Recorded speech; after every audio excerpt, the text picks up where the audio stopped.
In this episode, I'm going to talk about sell weekends. Sell weekends are fabled, but some of the fables are true. And it's essential that you know, number one, what the heck are these sell weekends? Number two, how does office selection fit into the sell weekend? And number three, how do you go in with an amazing strategy to optimize your sell weekend and manage your perception in the firm for the long run? There are lots of mistakes that I made in my personal sell weekend, and I share the juicy details in this episode. We hope that you enjoy. Congratulations, you're one of the lucky ones, and you've got an offer for consulting in hand. Next up is the sell weekend. But what is it? How do you behave? What do you do? What do you think about? We're going to walk through some of those specifics in this episode. We're going to cover what are sell weekends, how office selection usually works, and some specifics about my process that will hopefully illuminate things to do and things not to do. And finally, we're going to talk about how to behave, what to think about, and how to go into your sell weekend for the maximum chance of success and also enjoyment. First of all, what the heck is a sell weekend? Well, we call them sell weekends, but firms call them by different names. They're weekends to go and experience life at the firm. They're an opportunity for you to look for housing in a city that you don't currently live in, to get to know your new colleagues in your incoming class, as well as senior colleagues at the firm, and to get to know a little bit about the culture of the firm. Sell weekends are opportunities for the firm to wine and dine you, and their stated and primary goal is twofold. Number one, they want to convert the maximum number of people they gave offers to accepted offers. So they create opportunities for people to state that they've accepted, to accept on the spot, or to encourage them to accept. Even though most firms don't state primary deadlines for acceptance, they're trying to use the sell weekend as an opportunity to drive acceptance rates forward. Second, they want to make sure that you feel a cohesion with the firm as you're beginning to join. It's your first opportunity to really get to know the firm as an insider. Sure, you got to know some things about it through your experience interviewing, through working with the interviewers one-on-one, but this is different. You're now a part of the family. And so they're going to welcome you into that family and tell you what the norms, the customs, and the cultures are of the family as well. Let me now share just a little bit about firm selection and my sell weekend process, because it was a little different than some people's, and I think you'll find some lessons packed away inside here. First of all, when I was interviewing with Bain, I was interviewing on the East Coast, and even though I was an experienced hire, I interviewed back through my university. So I had a limited number of offices that they gave me to choose from. It was Atlanta, Boston, and New York. And so when they asked me the all-important, which office would you like to go to question in my final round, I had stated that I wanted to move to San Francisco. This wasn't probably the best idea, because for the beginning, they had told me what my options were, and I was trying to do something outside of that. But even worse was their second question, which was, okay, we might be able to make that work for you. Tell us why. And I said, I would hear that California is really nice. Now, today I'm sitting in California. I've lived here for 15 years, but going through the Bain process and explaining to them that I wanted to move to a state that I'd never been to was a little bit of a stretch. So I began my relationship on firm and office selection on a little bit of a shaky foot. I continued that shakiness by going through not one, but two sell weekends. So I accepted my offer in Atlanta, or I didn't accept it. I received an offer for the Atlanta office. And after I got the offer, I asked if I could go to a sell weekend both in Boston and in Atlanta. Again, not a super desirable process. And most firms would say no. Good news was I was a really top candidate. Bain was very accommodating for me.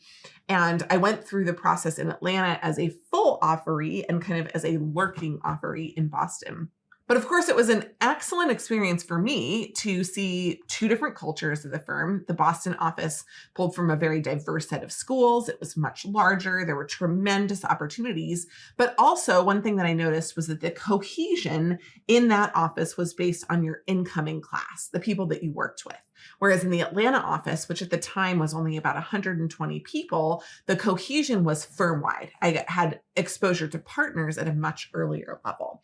So I was able to see differences between the firm. That was good for me. What was bad for me as a longer-term employee of Bain is that I established myself as somebody who wasn't decisive and who wasn't committed.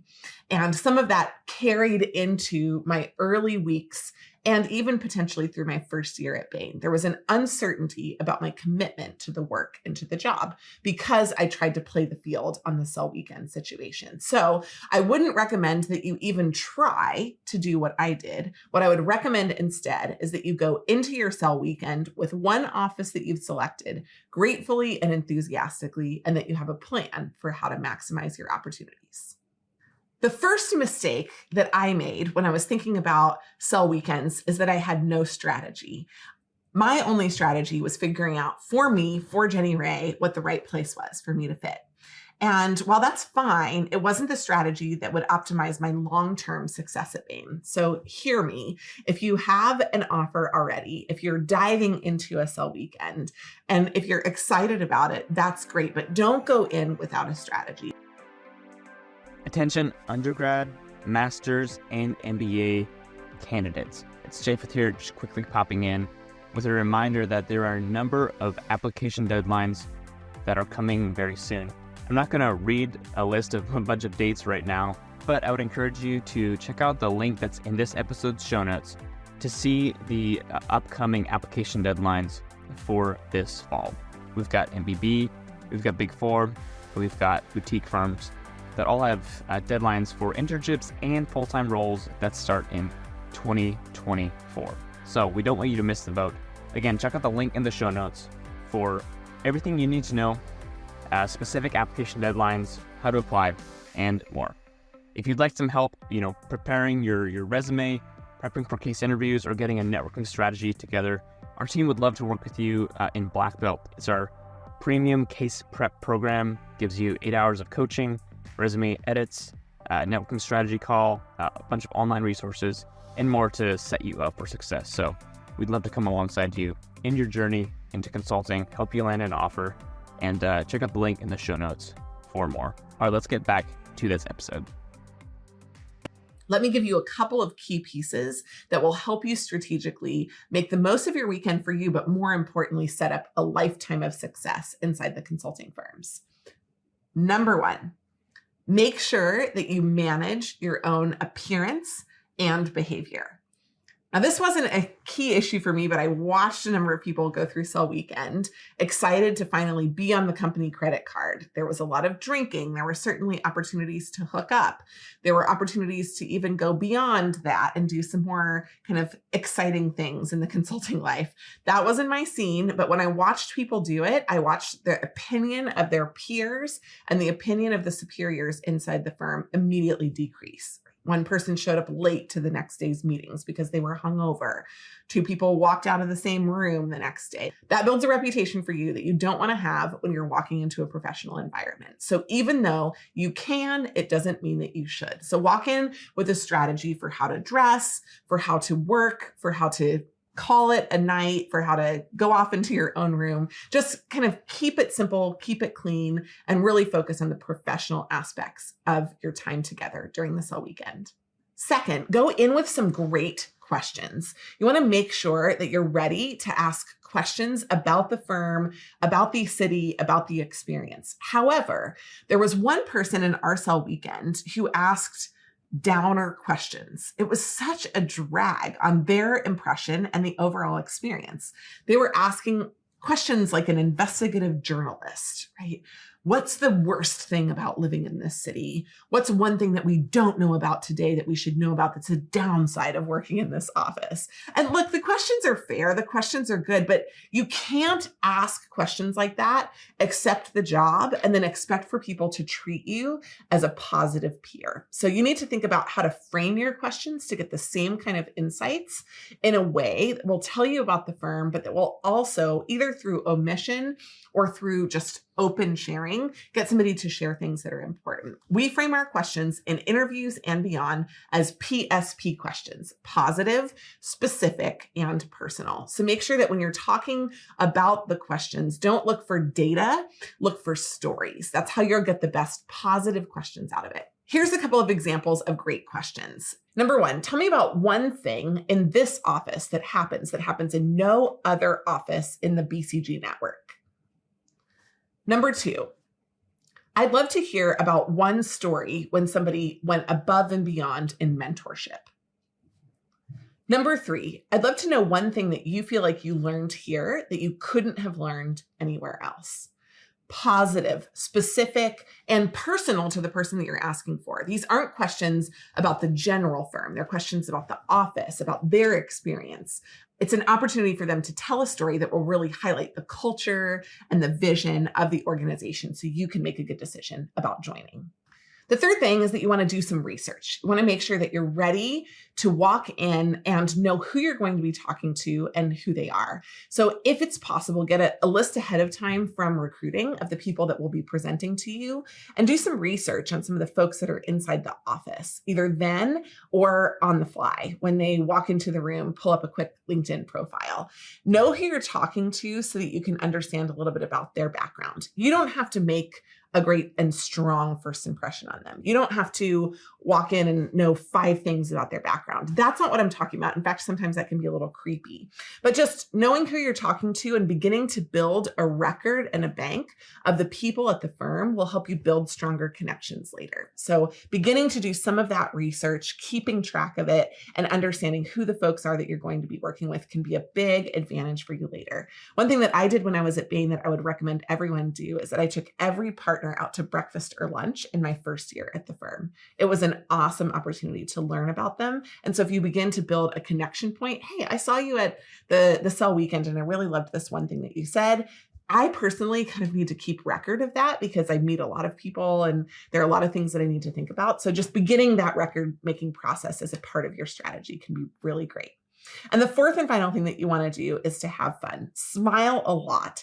Enjoy your colleagues. Get to know them. You don't even have to have said yes to the firm, but you can still have a really good time. And it's important to celebrate their celebration. I didn't do that super well. There were people who had already accepted. Bain was their dream job, their only job, the thing that they wanted. And I was so skeptical about whether it was going to be a fit for me that I don't think I just enjoyed myself. I didn't order what I wanted at dinner. I didn't ask great questions of my colleagues. I was watching and listening and very analytical on my weekend. And I probably would, if I could go back again, just enjoy myself a little bit more. I'm super grateful for the time and the expense and the investment, not just in money, but also in people and in thought and in culture explanation that Bain did for me while I went through the process. It really helped me go in eyes wide open. Sure, there were things that I saw in that weekend that I didn't love about the firm, that didn't fit me. But overall, it helped me make a great judgment about the fact that there were going to be more pros than cons for working in consulting. And all of those things came true and more. I'm so grateful for the opportunities that I had to work at Bain and for what they did for me during the cell weekend. So when you're walking into the cell weekend, appreciate it. It's a once in a lifetime opportunity. You get the chance to see the firm from the outside and from the inside for the first time. And you'll get an opportunity to meet some of the most incredible people, whether you decide to accept the job or not. If you are one of the lucky ones and you have an offer or have accepted an offer, then we would love to help you with that process. You can actually walk through our Excel PowerPoint courses to prepare for a job in consulting. And if you have a couple of offers but don't know where to go, we would love to talk that through with you. Every year we have about 100 people book in time with one of our coaches to talk one-on-one with them about a few offers that they have on the table. What a great situation to be in, but it's also a really difficult situation because you're spoiled for choice. So if you want us to help you figure out where you fit best, we'd love to do that for you. Please feel free to reach out directly. Thanks so much for listening to this episode on Sell Weekends. What an unusual but cool part of the consulting experience they are. If you haven't yet broken into consulting, but you want the chance to get the job and go to a Sell Weekend in the future, gosh, we'd love to help you.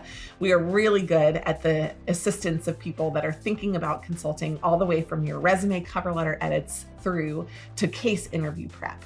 Our Black Belt program is our most popular offering, and we can help you break in. In addition, if you're not sure about what firm to go to, let's say you do have a couple of offers, we'd love to help you work through that. You can work with a coach one-on-one. And if you have a job in consulting and you just want to prepare, we've got great courses. Our Excel PowerPoint course is the most popular. In addition, if you want to get more great content just like this, of course, please subscribe, follow us, make sure that you comment and share and like our podcast. Thank you so much for joining.